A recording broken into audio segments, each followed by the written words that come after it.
पुणे नाशिक महामार्गावर नारायणगाव येथील मध्यवर्ती ठिकाणी 3 मजली इमारतीमध्ये ऑनलाईन पद्धतीने सट्टा खेळत असल्याचं प्रकरण पोलिसांनी उघड केलं आहे। यातील 5 आरोपींना आज जुन्नर न्यायालयामध्ये हजर केले असता त्यांना 4 दिवसाची पोलीस कोठडी सुनावण्यात आली आहे, तर उर्वरित 88 आरोपींना न्यायालयीन कोठडी सुनावली असल्याची माहिती पोलीस सूत्रांनी दिली। यापैकी कुणाल सुनील भट, समीर युनुस पठाण, नियाज अहमद जाफर हुसैन, मोहम्मद हसीन रेजा नूर आलम, तौफिक अहमद मजहर उल हक या 5 जणांना जुन्नर न्यायालयाने 4 दिवसाची पोलीस कोठडी सुनावलेली आहे, तर उर्वरित 88 जणांना न्यायालयीन कोठडी सुनावली असून त्यांची येरवडा कारागृहात रवानगी केली आहे। दरम्यान ऋतिक सुरेश कोठारी नारायणगाव, राज बोकरिया जुन्नर, सलमान पठाण जुन्नर हे 3 जण फरारी झाले आहेत। यांचा शोध पोलीस घेत असल्याचे पोलीस सूत्रांनी सांगितले आहे। Bureau report, Vighnar Times, Narayangaon.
आता ही जी अटक झालेली आहे याच्या पोलिसांचं म्हणणं आहे की हे महादेव ॲप आणि याचं मोठ्या प्रमाणावर इथनं बॅकएंड ऑफिस चालू होतं BPOच्या नावाखाली।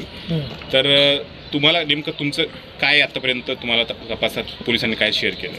पोलिसांनी आत्तापर्यंत विशेष शेअर नाही केलं, पण जी काही FIR झाली तर FIR नुसार पोलिसांनी स्वतः फिर्याद केली। याच्यामध्ये फिर्यादी कोणी सामान्य नागरिक नाही आहे आणि पोलिसांच्या म्हणण्यानुसार महादेव ॲपनुसार हे बेटिंगचं काम करत होते असं पोलिसांचं म्हणणं आहे।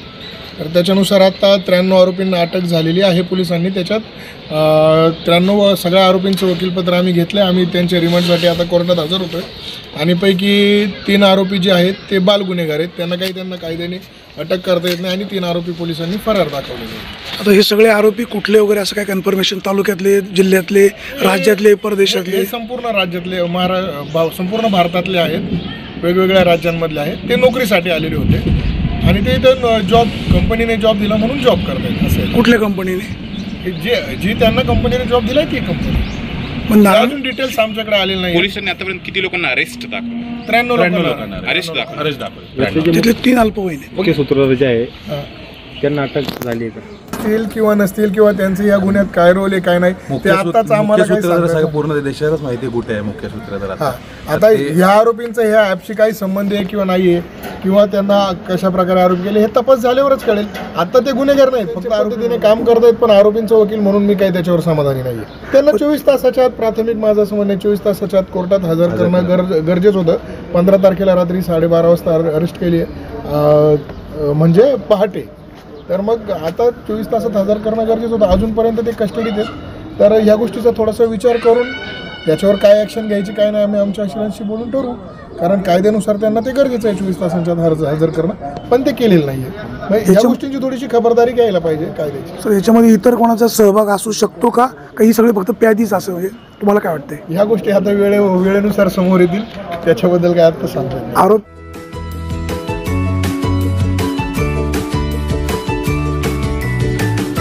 बातम्या शेतीच्या, बातम्या मातीच्या,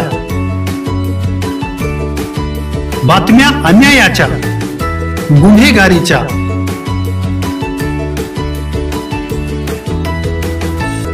राजकारणाच्या आणि समाजकारणाच्या, शोषणाविरुद्ध बुलंद आवाज, जनसामान्यांच्या हुंकाराची गाज, सत्कार्याला प्रोत्साहन, दुष्कृत्याला अनुशासन, निर्भीड, निस्पृह, सडेतोड, बेधडक आणि रोखटोक म्हणजेच विघ्नहर टाइम्स. शोध बातमीचा, ध्यास सत्याचा. आपलं चॅनल, आपली बातमी. सबस्क्राईब तर कराच, पण बेल आयकॉनवर क्लिक करायलाही विसरू नका.